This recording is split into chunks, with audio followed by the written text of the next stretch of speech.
Hello rail बंधुओं, नमस्कार। मैं सुरेश त्रिपाठी। आज मैं एक विशेष मुद्दे पर बात करूंगा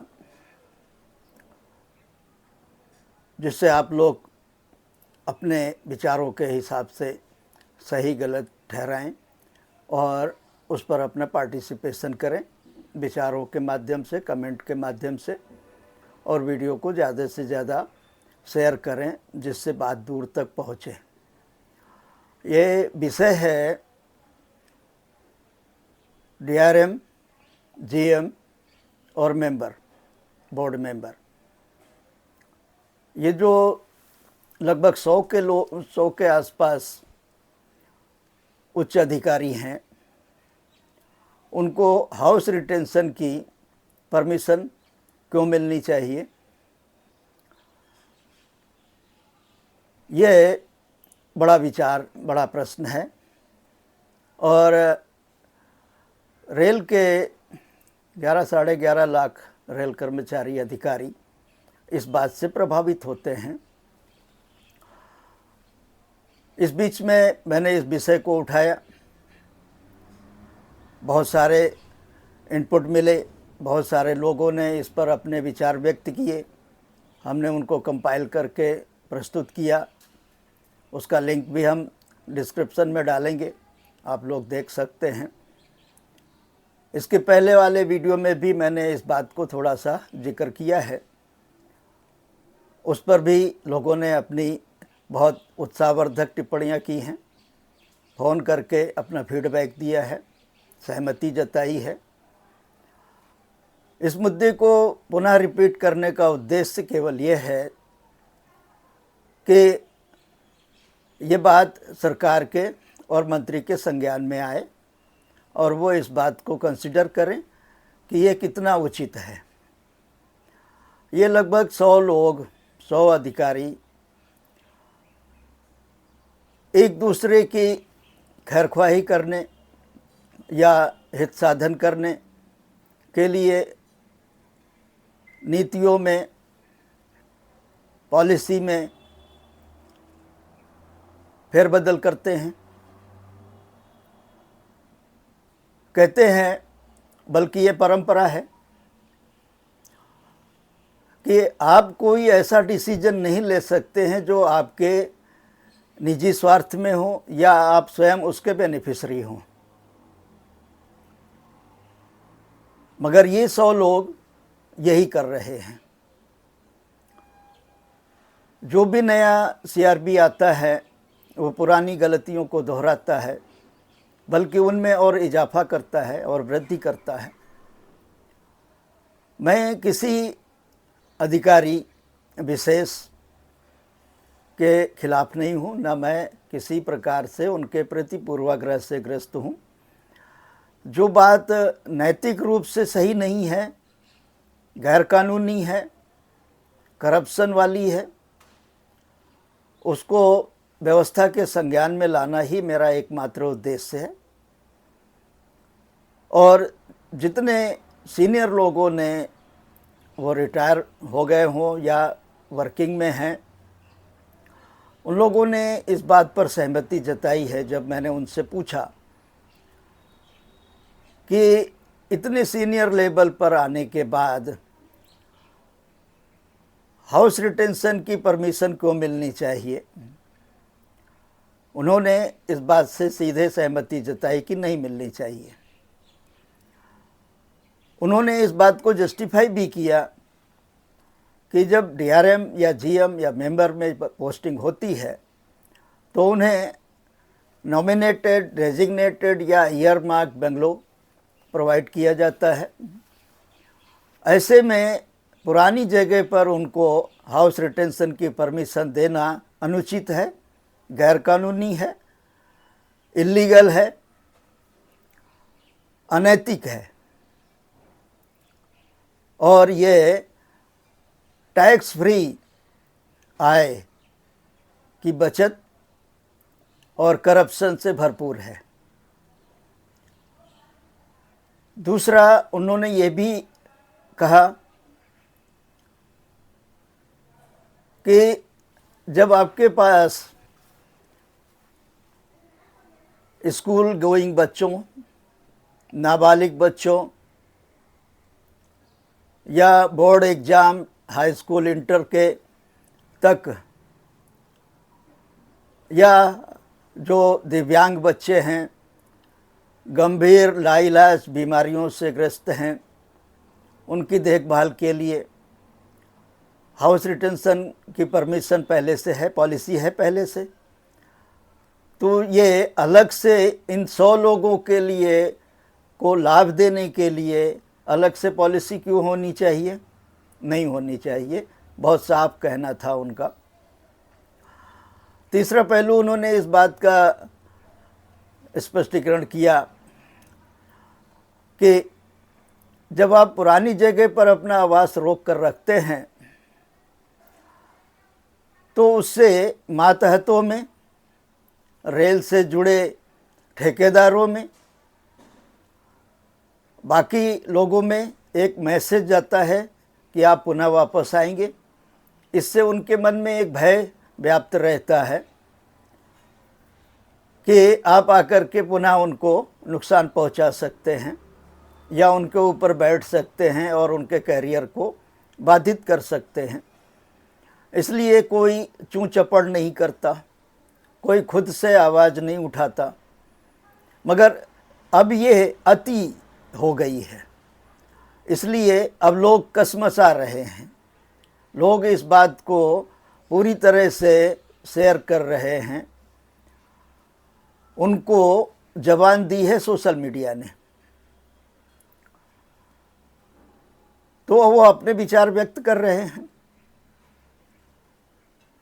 हमारी ड्यूटी है उनके विचारों को व्यवस्था तक, मंत्री जी तक, सरकार तक पहुंचाना। वो हम कर रहे हैं। दूसरा, एक बात और उन्होंने कही कि डीआरएम में एक क्राइटेरिया और लागू होना चाहिए कि जो अधिकारी 15 साल या उससे अधिक एक शहर में, एक मेट्रोपॉलिटन सिटी में कंटिन्यू रहा है, उसे डीआरएमशिप से डिबार किया जाना चाहिए। इसके पीछे का कारण उन्होंने ये बताया कि इससे लोग एक जगह रुकने से बचेंगे और रोटेशन आसान होगा। जो तमाम तरह के कारण बता करके, फालतू कारण, झूठे कारण बता करके एक शहर में 15-20 साल, 25 साल, 28 साल लगातार बने रहते हैं, उनको डीआरएमशिप से बाहर किया जाए। देखा ये गया कि 20-25 साल, 15 साल से ऊपर जो लोग एक शहर में रह गए, दिल्ली, मुंबई, कलकत्ता, मद्रास, बेंगलोर आदि बड़े शहरों में, जैसे ही डीआरएमशिप आती है वो तुरंत दौड़ करके, भाग करके ज्वाइन करने पहुंच जाते हैं।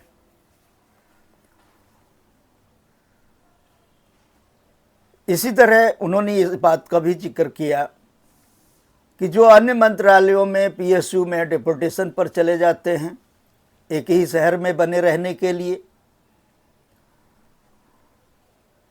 उन्हें भी डीआरएमशिप से डिबार किया जाए।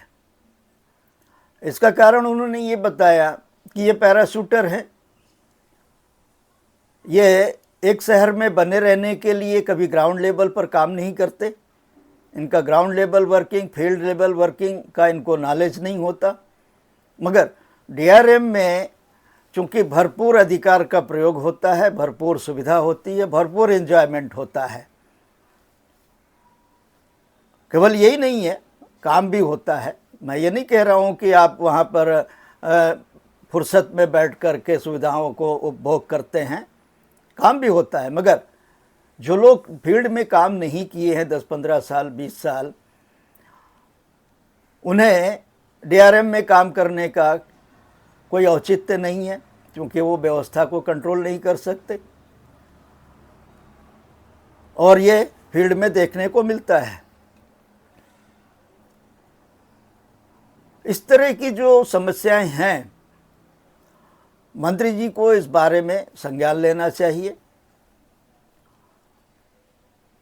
ये अच्छी बात है कि उन्होंने, जब मैं पहला आर्टिकल इस विषय पर लिखा, जिस दिन उसको पब्लिश किया और शेयर किया, उसी दिन उन्होंने जया वर्मा जो पूर्व सीआरबी थी और सितंबर में वो पॉलिसी बनाकर चली गई, बढ़ाकर चली गई। उन्होंने पीजी लेवल, प्रोफेशनल लेवल पर काम करने वाले, पढ़ने वाले, मैरिड, अपनी लाइफ में सेटल हो चुके बच्चों तक के लिए सुविधा प्रोवाइड कर दी हाउस रिटेंशन की, इन्हीं 100 लोगों के लिए। तो जैसा मैंने पहले कहा कि जो भी नया सीआरबी आता है, वो बजाय गलतियों को सुधारने के उनमें वृद्धि करता है, उनमें अपने आप को जोड़ता है, अपने सगे वालों को जोड़ता है, जिससे कि रिटायरमेंट के बाद में उनका हित साधन हो सके। यही कारण था कि कई लोगों ने जीएम में पोस्टिंग के बाद हाउस रिटेंशन किया, मेंबर में जाने के बाद हाउस रिटेंशन किया, सीआरबी बनने के बाद, और यहाँ तक कि कमेटी में नॉमिनेट होने के बाद भी हाउस रिटेंशन किया। और इसके पीछे कहीं ना कहीं ये भी उद्देश्य था मैडम जया वर्मा का कि जैसे उन्होंने अपने आप को क्रिस में नॉमिनेट करा लिया या सेलेक्ट करा लिया, डीओपीटी एसईसी द्वारा डिबार किए जाने के बावजूद 3 साल के लिए, तो इस तरह से हाउस रिटेंशन या वैकल्पिक आवास मिलने की सुविधा हो जाएगी। जो लोग उसमें सेलेक्ट हुए, कथित तौर पर सेलेक्ट हुए, क्योंकि प्रक्रिया का अभी तक किसी को पता नहीं है, उनमें कुछ लोग अपने आवास में रहते हैं, निजी आवास में रहते हैं, इसमें कोई दो राय नहीं है। मगर जैसा मैंने कहा कि कुछ अपनों को और अपने को फेवर करने के लिए चीज़ों में वृद्धि कर दी जाती है, वही यहाँ पर हुआ। दूसरी तरफ एक सीनियर रिटायर्ड ऑफिसर से बात हो रही थी, उन्होंने अपना अनुभव शेयर किया। उनका कहना था कि जब उनकी पोस्टिंग डीआरएम में सदर्न रेलवे में हो गई, तो उनके पास उस समय सेंट्रल पूल का यानी सीपीडब्ल्यूडी का आवास था। सीपीडब्ल्यूडी ने तुरंत उन्हें नोटिस दे दिया खाली करने का। वैकल्पिक व्यवस्था होने तक 2 महीने लग गए। अब उधर काम भी देखना है डिवीज़न का और इधर घर की, फैमिली की व्यवस्था भी देखनी है, तो 2 महीने लग गए। ये कोई बड़ी बात नहीं है। मगर इन 2 महीनों का प्रति माह किराया के हिसाब से 65,000 रुपया सीपीडब्ल्यूडी ने वसूल किया उस अधिकारी से। और रेलवे ने वैकल्पिक व्यवस्था की नहीं की, ये मैंने नहीं कंफर्म किया उनसे। मगर जब दूसरे मंत्रालयों में इसकी व्यवस्था नहीं है, और एक बात और, urban and rural housing development मंत्रालय ये पॉलिसी बनाता है, हाउसिंग पॉलिसी बनाता है, उसमें कोई मंत्रालय कोई फेरबदल नहीं कर सकता, ये नियम है। रेल के बारे में ये अवश्य उसमें लिखा होता है कि वो अपने हिसाब से इसमें थोड़ा बहुत हेर फेर कर सकते हैं, मगर इसका मतलब ये नहीं है कि ये 100 लोग मिल कर के अपने लिए हेर फेर करते रहें और कोई चू ना करे। ये विषय सरकार के संज्ञान में, मंत्री के संज्ञान में अब तक क्यों नहीं आया? उसका कारण रहा कि मंत्री को तो ये लोग अपने आप में व्यस्त रखते हैं या अपने लेवल पर उतार करके एक मेंबर की तरह ही ट्रीट करने लगते हैं। ये सत्य है। तो ऐसे में मंत्री का ध्यान उस तरफ जाएगा ही नहीं कभी कि ये अंदर खाते क्या कर रहे हैं, ये डीप स्टेट क्या कर रहा है अंदर बैठ करके। उस तरफ ध्यान नहीं देने दिया जाता है मंत्री को, और इस तरह अपने लिए, अपनों के लिए हित साधन चलता रहता है। तो ऐसे बहुत सारे विषय इससे जुड़े हैं। लगभग सारे अधिकारियों ने एक बात बहुत स्पष्ट तौर पर कही कि इस तरह से हर महीने एक नॉन टैक्सेबल इनकम लाखों रुपए की दी जा रही है। इसका लाभ पहुंचाया जा रहा है इन लोगों को, क्योंकि डीआरएम में तो एक मुफ्त हाउस रिटेंशन की परमिशन है। हर कोई रोक सकता है, चाहे बच्चे बड़े हो गए हैं, सेटल हो गए हैं अपनी लाइफ में, प्रोफेशनल लाइफ में आ गए हैं, उसके बावजूद वहाँ पर नाते रिश्तेदारों के नाम पर रहने दिया जा रहा है और उनसे किराया भी वसूल किया जा रहा है। एक जीएम से बात हो रही थी, उन्होंने कहा कि उन्होंने अपना अनुभव शेयर किया जब वो विजिलेंस में थे। उन्हें पता चला, क्योंकि वो उसी बिल्डिंग में रहते थे, उनको एक छोटा सा गैर मामूली सा रूम दिया गया था। वहीं पर नीचे ग्राउंड फ्लोर पर या शायद बाजू में जो दूसरा आवास था, वो किसी जे ग्रेड लेवल के अफसर का था, जिसकी पोस्टिंग कहीं डिवीज़न में हो गई थी, और उसने एक फिल्म सी ग्राउंड पर अपना हाउस रिटेंशन बदबार पार्क में किया हुआ था। और हाउस रिटेंशन तो किया, उसको भाड़े पे भी उठा दिया था। और भाड़े पे वो किसको उठाया था? किसी कंसर्ट पार्टी को, जो म्यूजिकल प्रोग्राम देती थी। शाम के टाइम, सुबह के टाइम वहाँ बहुत सारी गाड़ियाँ खड़ी रहती थी, आने जाने का रास्ता बाधित हो जाता था। उन्होंने जब इसका पता लगाया तो पता चला कि फलाने का है। फलाने की गतिविधियों की जांच हुई तो पता लगा उस डिवीज़न में बड़े पैमाने पर बिजली की चोरी हो रही थी, जिससे कि बड़े लेवल पर बिल आ रहा था रेल के खाते में। खोजबीन की गई तो पता लगा कि एक प्राइवेट कंपनी को स्टेशन से कनेक्शन दिया गया था। इस तरह जब पूरे डिवीज़न की बिजली की खपत का आकलन किया गया, जांच की गई, तो बड़े पैमाने पर इसका पता चला। उनको माइनर पेनल्टी चार्जशीट इशू हुई। बोर्ड में कहीं वो इलेक्ट्रिकल डायरेक्टोरेट में कहे आए कि क्या हो गया, मामूली से ये माइनर पेनल्टी हुई है, कोई बात नहीं है, हम इसको मैनेज कर लेंगे। मगर सिस्टम के संज्ञान में ये माइनर नहीं था, स्टिफ माइनर पेनल्टी थी ये। और स्टिफ माइनर पेनल्टी का मतलब था कि बोर्ड ने पूरी सर्विस के लिए उनका इंक्रीमेंट बंद कर दिया।